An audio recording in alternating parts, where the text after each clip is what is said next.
ये सरकार डरती है। तो मुझे नहीं लगता राहुल जी डरते हैं। अब ये जानते हैं कि इन्होंने जो किया इनकी असली भावना निकल आई है। तो मुझे नहीं लगता राहुल जी डरते हैं। कोई डरता नहीं है। बीजेपी और विशेष करके नरेंद्र मोदी अगर किसी से डरते हैं तो राहुल गांधी से डरते हैं। ये सरकार अडानी जी की चर्चा से डरती है। ये किसी भी चर्चा से डरती है। अब ये जानते हैं कि इन्होंने जो किया इनकी असली भावना निकल आई है। जो अंबेडकर जी के प्रति इनकी असली भावना है वो निकल आई है। इसलिए अब ये अब ऑपोजिशन से डर रहे हैं, क्योंकि हम इस मुद्दे को उठा रहे हैं, क्योंकि ये इस मुद्दे से जुड़ा पूरे देश का हित है।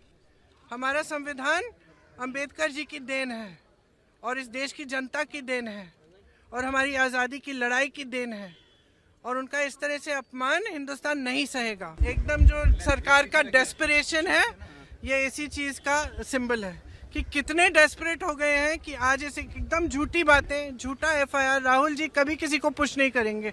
मैं उनकी बहन हूँ, इतने सालों से मैं जानती हूँ, कभी इस तरह की हरकत कभी कर ही नहीं सकते। और फ्रैंकली देश भी जानता है, देश देख रहा है कितने डेस्परेट हो गए हैं ये लोग कि इस तरह की फालतू के एफआईआर लगा रहे हैं, क्योंकि सिंपली अडानी पे चर्चा नहीं चाहते। और जो इन्होंने किया है अंबेडकर जी के साथ, जिस तरह से अपमान किया है, ये जानते हैं कि ये देश नहीं सहेगा ये अपमान। इसीलिए ये सब डिस्ट्रैक्शन है, बस यही है। बिल्कुल, ये सारे डाइवर्जनरी टैक्टिक्स है। लेकिन एक ही बात पे आना चाहता हूँ, मुझे नहीं लगता राहुल जी डरते हैं। मुझे नहीं लगता कोई हम डरते हैं। हम सभी पे दर्ज कीजिए, कोई डरता नहीं है। हमारी मांग यही है कि गृह मंत्री जी इस्तीफा दे, क्योंकि उन्होंने महामानव डॉक्टर बाबा साहेब आम्बेडकर का अपमान किया है। पता है कि बीजेपी और विशेष करके नरेंद्र मोदी अगर किसी से डरते हैं तो राहुल गांधी से डरते हैं। जो घटना कल वहां पर दिखाई कि एक सांसद को राहुल जी ने धक्का दिया, वो कोई भी वीडियोस वहां पे आपको देखने नहीं मिल रहे हैं। यानी जो अमित शाह ने पाप किया है, बीजेपी ने जो पाप किया है, उनके मुंह से असलियत जो आई है राज्यसभा में, वो असलियत छुपाने के लिए झूठी कहानी बीजेपी ने बनाई। वो पूरा देश देख रहा है और जितना टारगेट राहुल गांधी जी को वो करेंगे, उतना ही राहुल गांधी जी देश में मजबूत होंगे। और इनकी जो अत्याचारी और घमंडी जो सरकार है, वो सरकार देश की जनता उद्ध्वस्त करेंगी। देश की लोकसभा को जिस तरह से एक अखाड़ा बना के रखा है, लोकतांत्रिक व्यवस्था में जो चर्चा है वो लोकसभा में और राज्यसभा में होना चाहिए, वो सत्ता पार्टी के लोग नहीं होने देते हैं, खुद सरकार नहीं होने देती है। सरकार अदानी को बचाने के लिए क्या क्या कोशिश कर रही है वो पूरा देश देख रहा है। अदानी और नरेंद्र मोदी के क्या संबंध है ये पूरा देश जानता है। नरेंद्र मोदी अदानी को देश बेच के दे रहे हैं, ये भी देश जानता है। और ये सब बातों को छुपाने के लिए इस तरह की मनगढ़ंत कहानियां बनाना और राहुल जी के ऊपर इस तरह का झूठा आरोप लगाकर उनके ऊपर केस करना, यही राहुल जी का डर कितना उनके सामने है वो उसमें स्पष्ट होता है।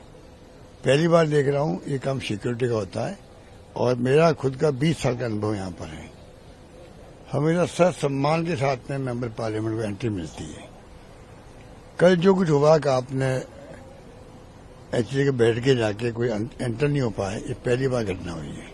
तो मेरा मानना है पूर्व नियोजित योजना बना के ये हो सकता है, वरना संभव नहीं है कि आगे 100-150 लोग बैठ जाए एक साथ के अंदर। वहीं से बात शुरुआत होती है। अब राहुल गांधी जिसके रग रग के अंदर शांति, सद्भावना, प्रेम, मोहब्बत की भावना है, अहिंसा की भावना है, उनका कमिटमेंट है इन बातों के साथ में। पूरा देश जानता उनको। कितने षड्यंत्र कर ले लोग। कल से मीडिया भी इनके लोग इंटरव्यू दे रहे हैं और क्या क्या आरोप लगा रहे हैं उनके ऊपर।